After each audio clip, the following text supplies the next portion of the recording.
Thank you. I have to tell you, I'm both challenged and excited. My excitement is I get a chance to give something back. My challenge is the shortest seminar I usually do is 50 hours. I'm not exaggerating. I do weekends, and what I do more than that, obviously, coach people, but I'm into immersion, because how'd you learn language? You didn't learn it by just learning principles. You got in it, and you did it so often that it became real. And the bottom line of why I'm here, besides being crazy mofo, is that I'm really in a position, I'm not here to motivate you, obviously. You don't need that. And a lot of times, that's what people think I do, and it's the furthest thing from it. What happens, though, is people say to me, well, I don't need any motivation. And I say, well, that's interesting. That's not what I do. I'm the why guy. I don't know why you do what you do. What is your motive for action? What is it that drives you in your life today, not 10 years ago, or are you running the same pattern? Because I believe that the invisible force of internal drive activated is the most important thing in the world. I'm here because I believe emotion is the force of life. All of us here have great minds. You know, most of us here have great minds, right? I don't know if I'm in the category, but we all know how to think. And with our minds, we can rationalize anything. We can make anything happen. We can, I agree with what was described a few days ago about this idea that people work in their self-interest. But we all know that that's bullshit at times. You don't work in your self-interest all the time. Because when emotion comes into it, the wiring changes in the way it functions. And so it's wonderful for us to think intellectually about how the life of the world is, and especially those who are very smart. We can play this game in our head, but I really want to know what's driving you. And what I'd like to maybe invite you to do by the end of this talk is explore where you are today for two reasons. One, so that you can contribute more. And two, so that hopefully we can not just understand other people more, but maybe appreciate them more and create the kinds of connections that can stop some of the challenges that we face in our society today. They're only going to get magnified by the very technology that's connecting us, because it's making us intersect. And that intersection doesn't always create the view of everybody now understands everybody and everybody appreciates everybody. So I've had an obsession basically for 30 years. And that obsession has been what makes the difference in the quality of people's lives? What makes a difference in their performance? Because that's what I got hired to do. I got to produce the result now. That's what I've done for 30 years. I get the phone call when the athlete is burning down on national television and they were ahead by 5 strokes and now they can't get back on the course. And I got to do something right now to get the result or nothing matters. I get the phone call when the child is going to commit suicide, and I got to do something right now. And in 29 years, I'm very grateful to tell you I've never lost one in 29 years. It doesn't mean I won't someday, but I haven't done it. And the reason is an understanding of these human needs that I want to talk to you about. So when I get those calls about performance, that's one thing, like how do you make a change? But also, I'm looking to see what is it that's shaping that person's ability to contribute, to do something beyond themselves. So maybe the real question is, you know, I look at life and say there's 2 master lessons. One is there's the science of achievement, which almost everyone in this room has mastered to an amazing extent. That's how do you take the invisible and make it visible, right? How do you take what you dream about and make it happen, whether it be your business, your contribution to society, money, whatever it is for you, your body, your family. But the other lesson of life that is rarely mastered is the art of fulfillment. Because science is easy, right? We know the rules, you write the code, you follow those, and you get the result. Once you know the game, you just, you up the ante, don't you? But when it comes to fulfillment, that's an art. And the reason is it's about appreciation and it's about contribution. You can only feel so much by yourself. So I've had an interesting laboratory to try to answer the question of the real question, which is what's the difference in somebody's life if you look at somebody like those people that you've given everything to, like all the resources they say they need. You gave them not a $100 computer, you gave them the best computer. You gave them love, you gave them joy, you were there to comfort them.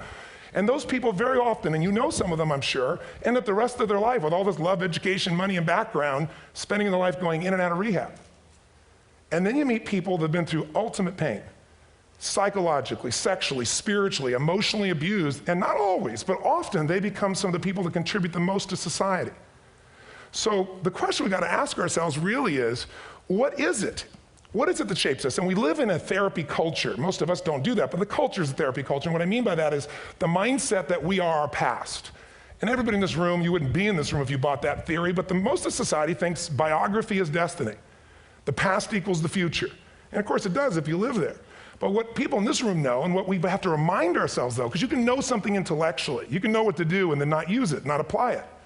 So really what we got to remind ourselves is decision is the ultimate power. That's what it really is. Now, when you ask people, have you failed to achieve something? How many have ever failed to achieve something significant in your life? Say, I. Thanks for the interaction on a high level there. But if you ask people, why didn't you achieve something? Somebody who's working for you, or a partner, or even yourself. when you fail to achieve a goal, what's the reason people say they failed to achieve? What do they tell you? Don't have the, didn't know enough, didn't have the knowledge, didn't have the money, didn't have the time, didn't have the technology. You know, I didn't have the right manager. Didn't have the Supreme Court.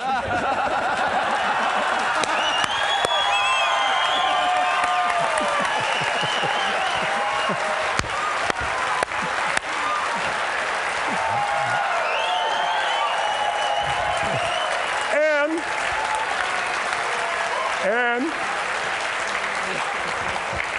what do all those, including the Supreme Court, have in common? They are a claim to you missing resources. And they may be accurate. You may not have the money. You may not have the Supreme Court. But that is not the defining factor.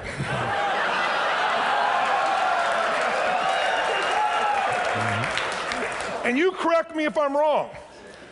The defining factor is never resources, it's resourcefulness. And what I mean specifically, rather than just some phrase, is if you have emotion, human emotion, something that I experienced from you day before yesterday at a level that is as profound as I've ever experienced, and if you'd communicated with that emotion, I believe you would have beat his ass and won.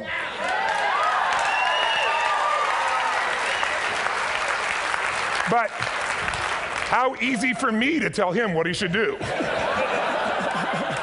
Idiot, Robbins.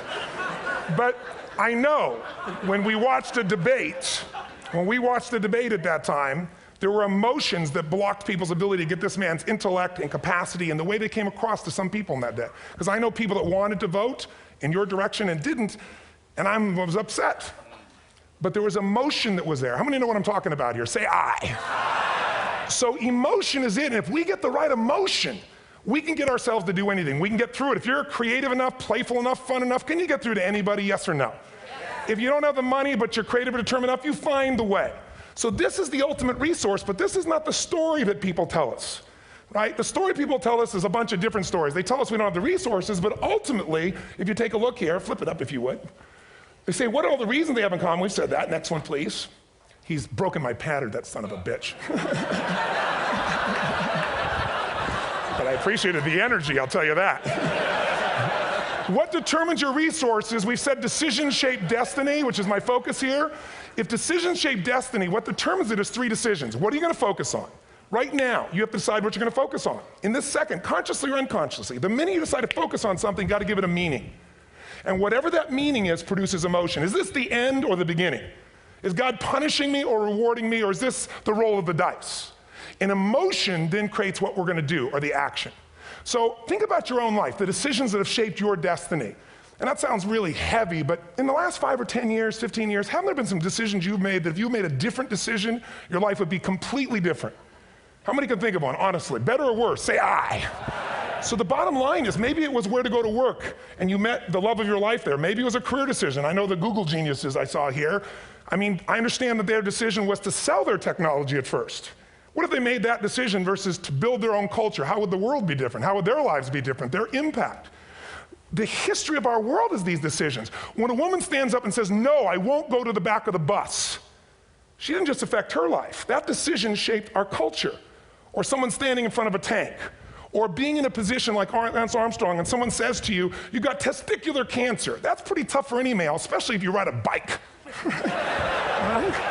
You got it in your brain, you got it in your lungs. But what was his decision of what to focus on? Different than most people. What did it mean? It wasn't the end, it was the beginning. What am I going to do? He goes off and wins 7 championships he never won once before the cancer because he got emotional fitness, psychological strength.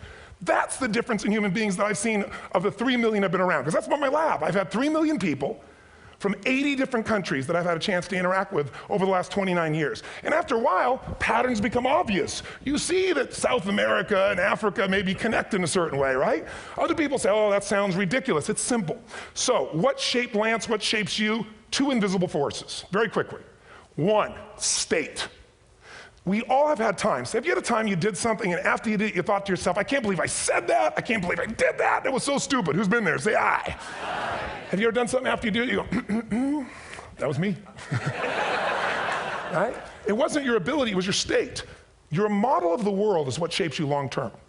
Your model of the world is the filter. That's what's shaping us. That's what makes people make decisions. When we want to influence somebody, we got to know what already influences them. And it's made up of 3 parts, I believe. First, what's your target? What are you after? Which I believe it's not your desires. You can get your desires to goals. How many of you got a goal, desire, and thought, is this all there is? How many have been there? Say aye. So it's needs we have. I believe there are 6 human needs. Second, once you know what the target that's driving you is and you uncover it for the truth, you don't form it, you uncover it. Then you find out what's your map. What's the belief systems that are telling you how to get those needs? Some people think the way to get those needs is destroy the world. Some people is to build something, create something, love someone. And then there's the fuel you pick. So very quickly, 6 needs, let me tell you what they are. First one, certainty. Now these are not goals or desires, these are universal. Everyone needs certainty that they can avoid pain, at least be comfortable. Now how do you get it? Control everybody, develop a skill, give up, smoke a cigarette. And if you got totally certain, ironically, even though we all need that, like if you're not certain about your health or your children or money, you don't think about much more. You're not sure the ceiling's gonna hold up, you're gonna listen to any speaker. But while we go for certainty differently, if we get total certainty, we get what? What do you feel if you're certain? You know what's gonna happen, when it's gonna happen, how it's gonna happen, what would you feel? Bored out of your mind. So God, in her infinite wisdom, gave us a second human need, which is uncertainty. We need variety. We need surprise. How many of you here love surprises? Say aye. Bullshit. You like the surprises you want. The ones you don't want, you call problems, but you need them. So variety is important. Have you ever rented a video or a film that you've already seen? Who's done this? Get a fucking life. Right? Why are you doing it? You're certain it's good because you read it before, saw it before, but you're hoping it's been long enough you've forgotten enough there's variety. Third human need, critical, significance. We all need to feel important, special, unique. You can get it by making more money. You can do it by being more spiritual. You can do it by getting yourself in a situation where you put more tattoos and earrings in places humans don't want to know. Whatever it takes. The fastest way to do this, if you have no background, no culture, no belief in resources or resourcefulness, is violence. If I put a gun to your head and I live in the hood, instantly I'm significant. 0 to 10, how high? 10. How certain am I you're gonna respond to me? 10. How much uncertainty? Who knows what's gonna happen next? Kind of exciting, like climbing up into a cave and doing that stuff all the way down there. Total variety and uncertainty. And it's significant, isn't it? So you're willing to risk your life for it. So that's why violence has always been around and will be around unless we have a consciousness change as a species. Now you can get significance a million ways, but to be significant, you gotta be unique and different. Here's what we really need. Connection and love, fourth need. We all want it. Most people settle for connection because love's too scary. Don't want to get hurt. Who here has ever been hurt in an intimate relationship? Say aye. If you don't raise your hand, you'll have had other shit too, come on. And you're gonna get hurt again. Aren't you glad you came to this positive visit? But here's what's true, we need it. We can do it through intimacy, through friendship, through prayer, through walking in nature. If nothing else works for you, get a dog. Don't get a cat, get a dog, because if you leave for 2 minutes, it's like you've been gone for 6 months when you show back up again 5 minutes later, right? Now these first 4 needs, every human finds a way to meet. Even if you lie to yourself, even if you have split personalities. But the last 2 needs, the first 4 needs are called the needs of the personality, is what I call it. The last 2 are the needs of the spirit. And this is where fulfillment comes. You won't get fulfillment from the first 4. You'll figure a way, smoke, drink, do whatever, meet the first 4. But the last 2, number 5, you must grow. We all know the answer here. If you don't grow, you what? If a relationship's not growing, if a business is not growing, if you're not growing, it doesn't matter how much money you have, how many friends you have, how many people love you, you feel like hell. And the reason we grow, I believe, is so we have something to give of value. Because the 6th need is to contribute beyond ourselves. Because we all know, corny as it sounds, the secret of living is giving. We all know life's not about me, it's about we. This culture knows that, this room knows that. And it's exciting. When you see Nicholas up here talking about his $100 computer, the most passionate, exciting thing is here's a genius, but he's got a calling now. You can feel the difference in him, and it's beautiful. And that calling can touch other people. In my own life, my life was touched because when I was 11 years old, Thanksgiving, no money, no food, and we're not gonna starve, but my father was totally messed up. My mom was letting him know how bad he messed up. And somebody came to the door and delivered food. My father made 3 decisions. I know what they were briefly. His focus was, this is charity. What does it mean? I'm worthless. What do I gotta do? Leave my family, which he did. At the time, one of the most painful experiences of life. My 3 decisions gave me a different path. I said, focus on, there's food, what a concept, you know? Second, but this is what changed my life. This is what shaped me as a human being. Somebody's gift, I don't even know who it is. I thought, my father always said, no one gives a shit. And all of a sudden, somebody I don't know, they're not asking for it, this is giving our family food, looking out for us. It made me believe this. What does it mean? That strangers care. And what that made me decide is if strangers care about me and my family, I care about them. What am I gonna do? I'm gonna do something to make a difference. So when I was 17, I went out one day on Thanksgiving. It was my target for years, have enough money to feed 2 families. Most fun thing I ever did in my life, most moving. Then next year I did 4, and I didn't tell anybody what I was doing. Next year, 8. I wasn't doing it for brownie points, but after 8, I thought, shit, I could use some help. So sure enough, I went out, and what did I do? I got my friends involved, and I grew companies, and then I got 11 companies, and I built a foundation. Now, 18 years later, I'm proud to tell you, last year we fed 2 million people in 35 countries through our foundation, all during the holidays, Thanksgiving, Christmas, in all the different countries around the world. It's been fantastic. Thank you. So I don't tell you that to brag, I tell you because I'm proud of human beings because they get excited to contribute once they've had the chance to experience it, not talk about it. So finally, I'm about out of time, the target that shapes you, here's what's different about people. We have the same needs, but are you a certainty freak? Is that what you value most, or uncertainty?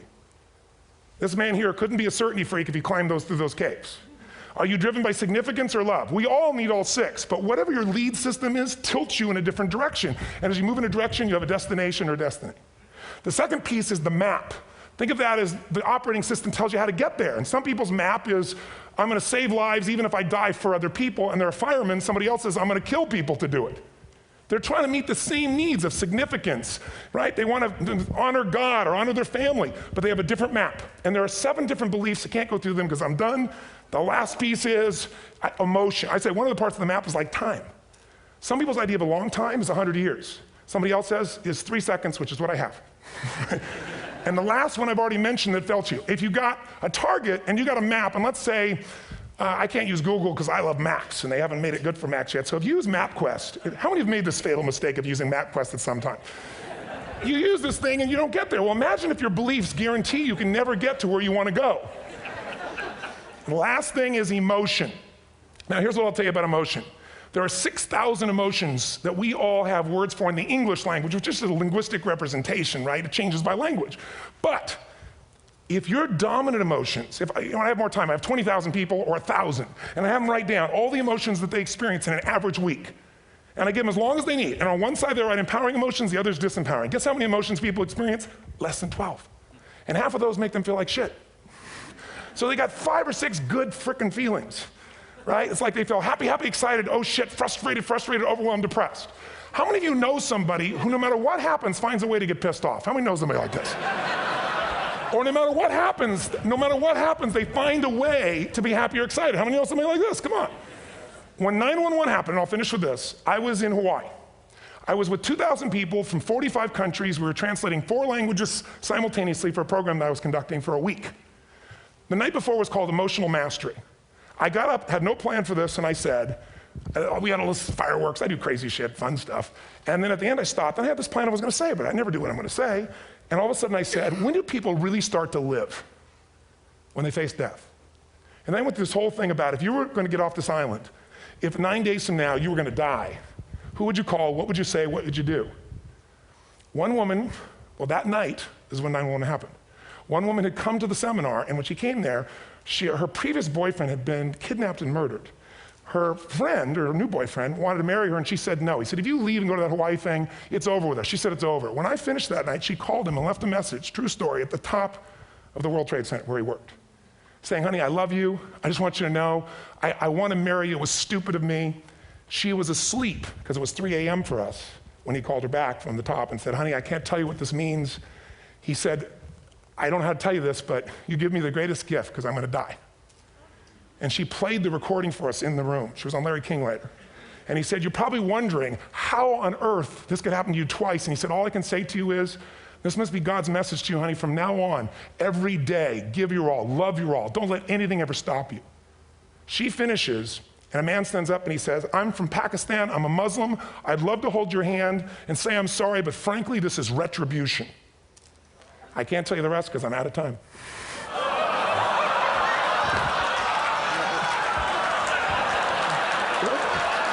Are you sure? Finish the story. 10 seconds. 10 seconds. No, I want to be respectful. 10 seconds. All I can tell you is I brought this man on stage with a man from New York who worked in the World Trade Center, because I had about 200 New Yorkers there. More than 50 lost their entire companies, their friends, marking off their Palm Pilots. One financial trader, this woman made of steel, bawling. 30 friends crossing off that all died. And what I did to people said, what are we going to focus on? What does this mean, and what are we going to do? And I took the group and got people to focus on, if you didn't lose somebody today, your focus is going to be how to serve somebody else. There are people, the woman got him, she was so angry and screaming and yelling. And she wasn't from New York, she's not an American, she doesn't know anybody here. I said, you always get angry. She said, yes. Guilty people got guilty, sad people got sad. And I took these two men and did what I call an indirect negotiation. Jewish man with family in the occupied territory, some New York who would have died if he was at work that day, and this man who wanted to be a terrorist, and made it very clear. And the integration that happened is on a film, which I'll be happy to send you, so you can really see what actually happened instead of my verbalization of it. But the two of them not only came together and changed their beliefs and models of the world, but they worked together to bring, for almost 4 years now, to various mosques and synagogues, the idea of how to create peace. And he wrote a book, which is called My Jihad, My Way of Peace. So transformation can happen. So my invitation to you is this. Explore your web, the web in here. The needs, the beliefs, the emotions that are controlling you, for two reasons. So there's more of you to give. Achieve too, we all want to do it, but I mean give, because that's what's going to fill you up. And secondly, so you can appreciate, not just understand, that's intellectual, that's mind, but appreciate what's driving other people. It's the only way our world's going to change. God bless you, thank you, I hope this will serve. Tony Robbins.